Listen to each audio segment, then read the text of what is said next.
Ndasubiye kubaramutsa bene data nkunda, amahoro ya Yesu nabane namwe mwese aho muherereye.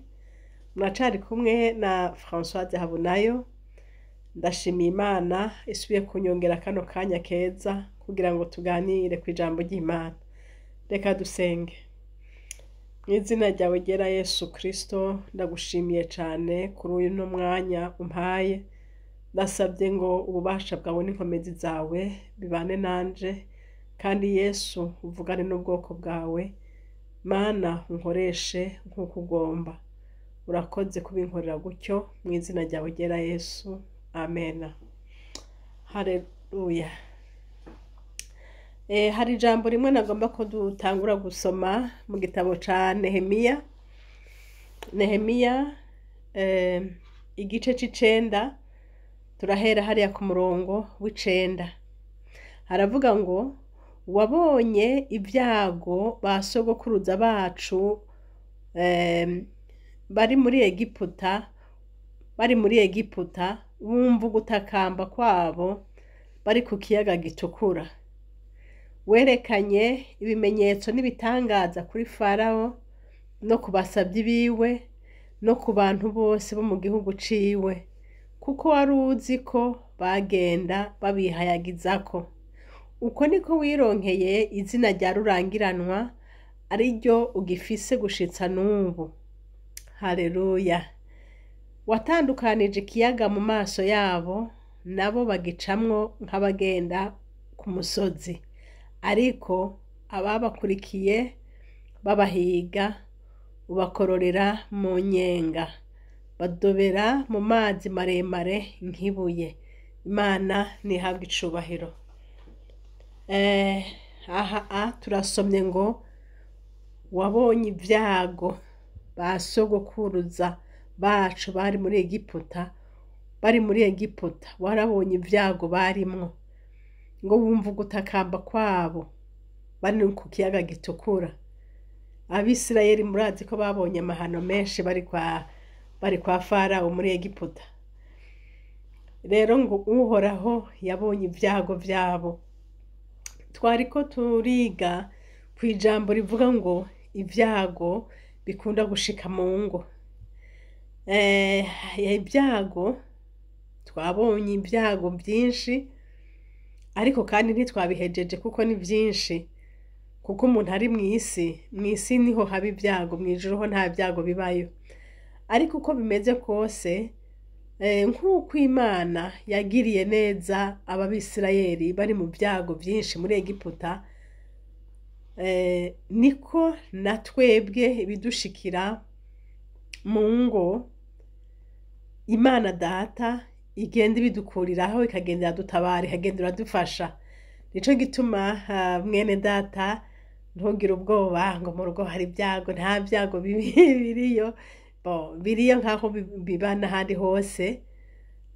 Kandi nanone si bishasha, nta bishasha ndiko ndigisha hano.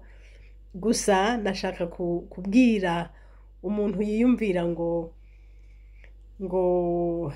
bimushikiye ngo niwe wenyene bishikiye. Oya, ibyago bishikira abari mw'isi bose. Kandi nkuko namaze kubivuga ku video yaheze, nagerageje kwerekana ibintu bikunda gushika mu rugo. Uronse umugabo canke umugore Imana yaguhaye, urashobora guhura n'ibyago mu rugo, ugashika ukabura uruvyaro. Canke nkuko namaze kubivuga, ugashika ugahura n'ubukene, nabwo bikakubera ibyago. Ugashika ugahurayo n'ibindi. Ariko ibyo navuze mu mavideo yarenganye, abashobora gushikayo muraza kubiraba. Ariko uyu munsi, ubu mwanya nje kubandaniriza aho nyene ku yandi mapoint hari navuze ko ibyago hari ikindi kintu kibi cane gikunda kuba utaciteguriye, utarubizi, ni icago citwa rupfu. Bene data, urupfu ni rubi. Urupfu rutandukanye abakundana. Urubi rugutwara uwo bakunda, urupfu rugutwara uwo wakunda, ariko nta kundi nuko nyene biri mw'isi. Imana yagize neza, hari byinshi yagiye itunyegeza kumburi ikatubare hakiri kare. Hari ibyo umuntu yari gutinya, ariko rero Imana byose ibibizi, yoyo nta kintu na kimwe kiyitungura. Kimwe rero mu byago bikunda kushika n'igihe urupfu ruje rukagutwara ukunda, ugasigara wenyene, ukasigara urera abana wenyene. Ariko no ngaho ngaruke kuri bamwe bakunda Imana, bamwe bagororokera Imana, naho nyene ntibababara ngo bahereyo, umubabaro ntiworeka n'ibyo, ariko bafise ikibaremesha, kuko Yesu yarahashize akantu yavuze ati ndi umugabo w'abapfakazi, ndi se w'imfuvyi. Rero iyo uri muri Kristo uca wumva uguye mu minwe w'uwundi mugabo, ahubwo umugabo aruta abandi bagabo, ukamenya ko umugabo wawe hahora hagera igihe agaheregwa, ariko ukamenya uyu mugabo ugiye mu ntoki yitwa Yesu agiye kukwitika ko atana kimwe uzomuburana. Haleluya! Ibyo bikaca bitera umupfakazi, yaba ari umugabo cyangwa umugore, anezerwa ati nukuri Yesu yantwaye umukunzi, mugabo yahasigaye mu kibanza, kuko yavuze ngo ntazompemukira. Haleluya! Yesu rero nahabwa icubahiro. Kuri bamwe bizigiye Imana habaho kuremeshwa, ariko kandi kuri babandi nabo batizigiye Imana biba bigoye, umengana umusozi utabavako, mbese bakagenda no hanze umenga nyene bafise ikintu ku maso, kuko iyi si nimbi, Satani ni mubi. Satani acagenda kugira ngo ngo heraba ngo bariko barakuvuga, aho uciye hose ukamenga ngo bariko barakuvuga, aho uciye hose ukamenga wambaye ibara. Wapi, siko bimeze. Tsinda Satani, mubwire uti Satani uri umubeshi, njyewe ndi umwana w'umwami, na Yesu yaremeye yaranyititse. Nuko rero kandi noneho nta nabakuvuga, nta bariho bakuvuga ibiki. Urupfu se niwe waruzanye, canke abo bandi bo ntibazopfa rero wewe niwe ukwiye kwigwanira, kuko Satani wewe icyo agomba ko wicwa na depression, urira tikarabaye, uganya, wabona abandi bafise abagabo ugatangura kumva umenga urababaye. Eka tsindi yo mpemu mbi abona abadayimoni, vuga uti ndagushima mwami ko wambereye umugabo w'abagabo, nta bindi. Kandi Yesu afise ibyiza kuri wewe. Erega ijambo ry'Imana ntirihinduka, ngo kuko nzi ivyiyumviro ndabiyumvira, ngo ko ari ivyiyumviro vy'ibyiza vy'amahoro. Haleluya! Yesu nta ntego afise yo kukugirira nabi, ahubwo arafise umugambi wiwe, ariko arakurikira wewe utazi, kandi mwiza kuri wewe. Nico gituma udakwiye guha Satani icicaro ngo akunyikize, ntumwemerere. Shishikara ukomera, uje imbere ushima Yesu, ahubwo urindire kuraba nigiki Yesu yakubikiye imbere inyuma y'ivyo, kandi kirahari. Yesu nashimwe. Ikindi kintu nasanze kimeze nabi havuye urupfu, ikindi kintu kimeze nabi ni ingwara. Mu rugo mukundanye, mubana amahoro, ugasanga danku atawe n'umwe yari yabitegekanije, ugasanga icago c'ingwara kirinjiye, ugasanga icago c'ubumuga kirinjiye, kandi ivyo si wabihamagaye ntaki, ariko bikaza. Iyo bibaye gutyo ho ucugira iki? Naho nyene ntumve kuri Yesu, kuko numva kuri Yesu Satani arakumara, ahubwo menya uti Mana nawe bigushimiye, ibi nabyo nshishijemo nabyo nibiki Mana, ibi ko tutari twarabivuganye Mana, ibi nibiki. Ariko hamwe n'ibyo urindire, ntuwihebe mu mutima, uvuga uti ndagushima Mana ko nibi wabibonye. Ngaruka hahandi abari muri Yesu bararemeshwa, ariko abari kwa Satani bo babumva ku isi ibaguyeko.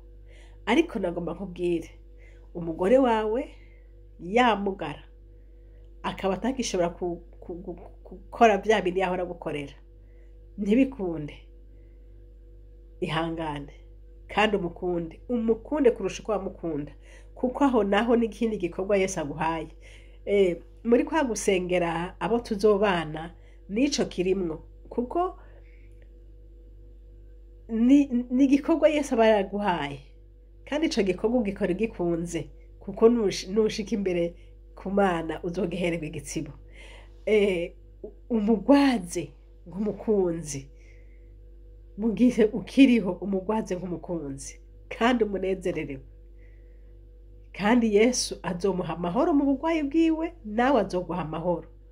Imana ishimwe. Nihagira ibikugora bwira Yesu, ukumva bikunaniye kwihangana, hamagara umwami Imana, ariko azogushoboza. Ico nasi ntiwugururire umuryango na mutoyi Satani, eka kuko Satani we avuga ati turabe. Baha abantu rero nabo b'abakozi ba Satani hirya bagaca batangura kuza kudurumbanya muri urwo rugo rwanyu, ariko ntimubemerere. Yesu uko yari arejo n'uyu munsi niko ari kandi niko azokwama. Ivyago sivyo bidutandukanye mu rugo. Ivyago bije turafashanye tugasengeranirana.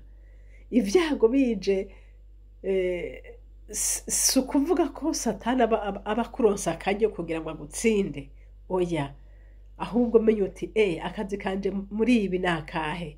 Yesu ampamagara kugira gute muri iyi situation.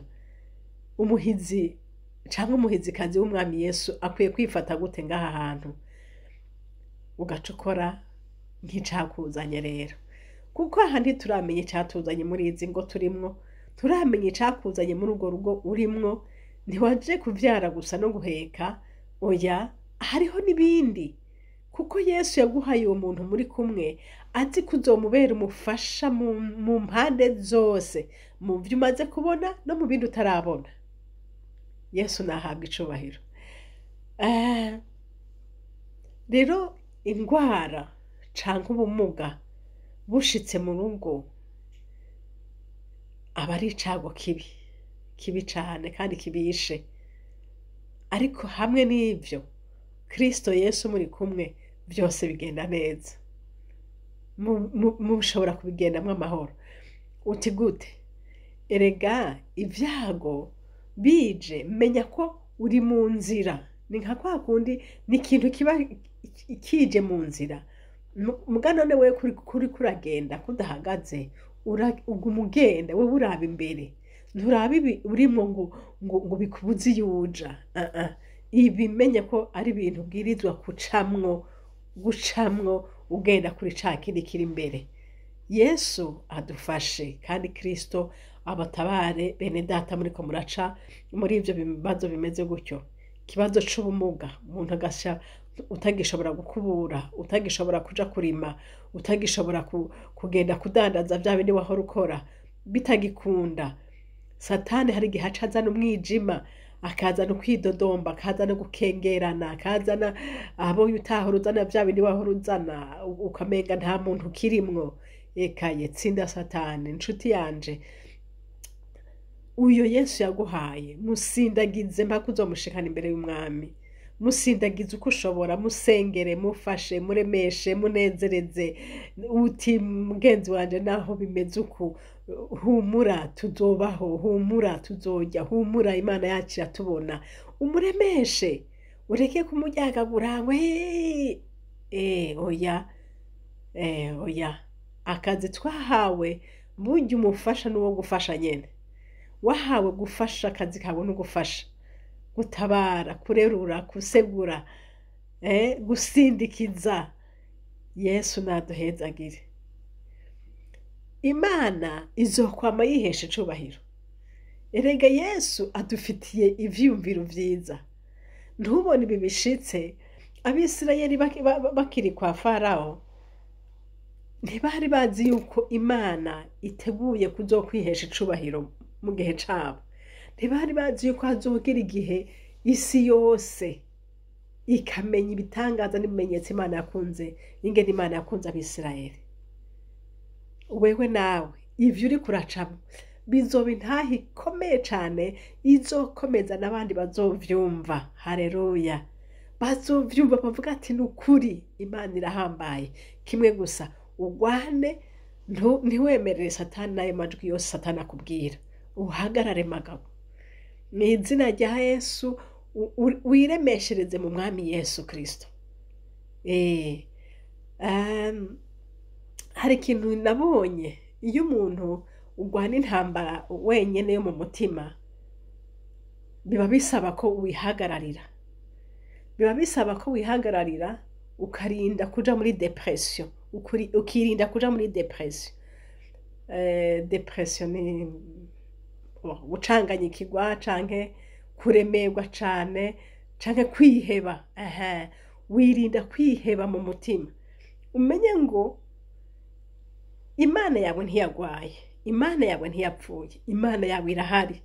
Kandi iyo Mana yawe wirinde ntuyibabaze, ntiwidodombe, ntuyituke, oya. Niba hari ico wokora ukumva ari icaha wakoze, wihane, musenge, hama Yesu musabe kugufata ukuboko, nukuri azobikora. Azobikora. Rero ibyago bije bikaza uko vyoza bimera kose, nturanduka umutima ngo wumve rwose ko isi yubamye. Si wewe wa mbere, si nawe wa kabiri, si nawe biherereyeko. Nico gituma mwene data, ubonye mwene data wundi ari mu byago, umusengere, umuremeshe uko ushobora, umugendere, ariko ntugafatanye n'abadayimoni kumutuka canke kumuvuga. Woba wiyibagiye cane. Hari uwundi yavuze ngo w'isi turimo ngo ntisakaye. Ni ukuvuga biriya byamushikiye nawe bishaka kugushikira. Ariko si ukuvuga ko bizoca bigushikira, kuko buriya umuntu wese afise inzira umwami yamuciriyemo. Imana nishimwe. Ngo Imana izokwironderera izina rya rurangiranwa.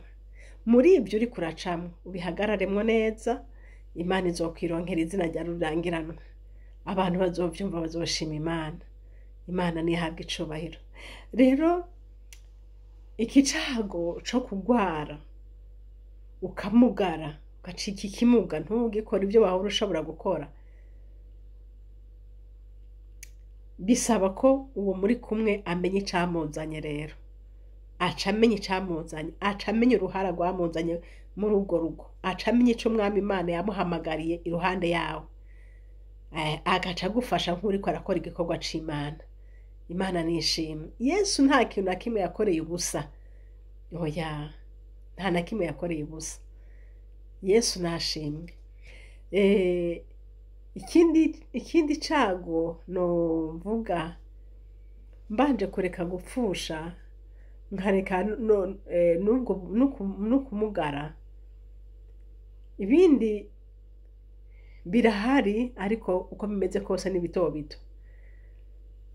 Ni bito bito, bishobora kuza bisa nka bito bito, mugabo binini nibaza ko ari ibyo. Ibindi byose, mugabo icago cose aba ari icago.